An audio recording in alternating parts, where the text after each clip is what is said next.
How much of this do you think it's coronavirus and whatever's going on with U.S. and China? How much of this do you think is China saying, you know what, screw you, U.S. You're playing this hardball with me. I'm going to come and bully you in a whole different way that you won't even pay attention to it. How much credibility do you give to that? 5%? 1%? I'm not going to answer that question, but I am going to answer the question in a different way. Because I'm Christian at heart and I like to think that nobody would want to kill people. I will say this much, and if you're listening, write it down. In late November, word had already gotten off of the mainland that there was a virus in Wuhan. On January the 15th, the U.S. trade bill was signed, phase 1. December the 15th. I had a whole month off, December the 15th.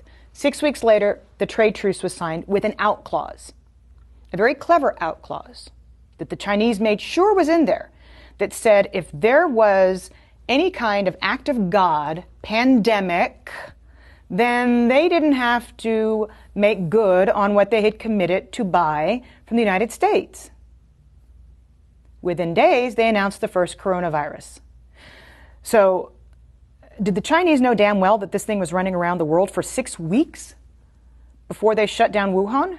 Yes, they did. Is that criminal? Yes, it is. Does it deserve to go in front of a world tribunal? Yes, it does. Because we know that it was the unfettered travel that made this thing a global phenomenon that was impossible to contain.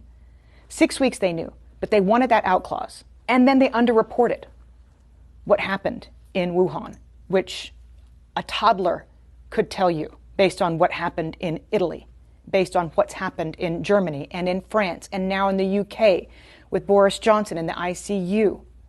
There's no way in a city the size of New York, 11 million people, that there were so few cases. It's impossible with similar density to New York.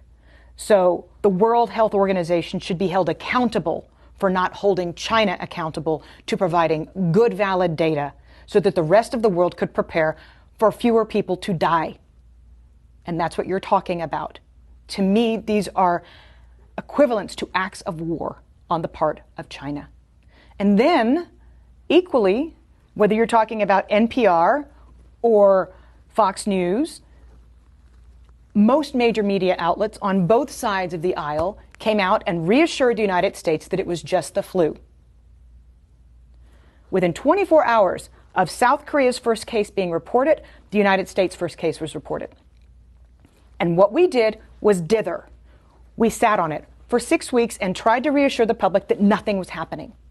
Somebody should be held accountable for that, because somebody in the United States intelligence community has to have known what was truly going on in Wuhan.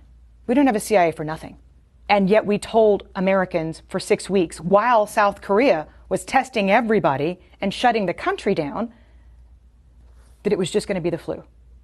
So there are a lot of responsible bodies right now that have taken us to the point where we're at, inside the country and in China. And they need to be held accountable.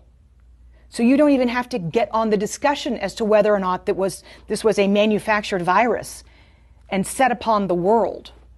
You don't even have to go that far. If we find that in future investigations, then that needs to be prosecuted.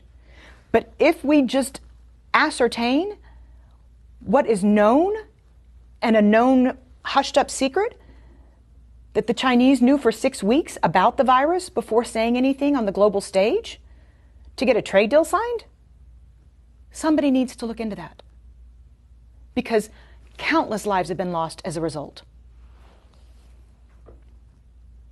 The damages are in the tens of trillion dollars.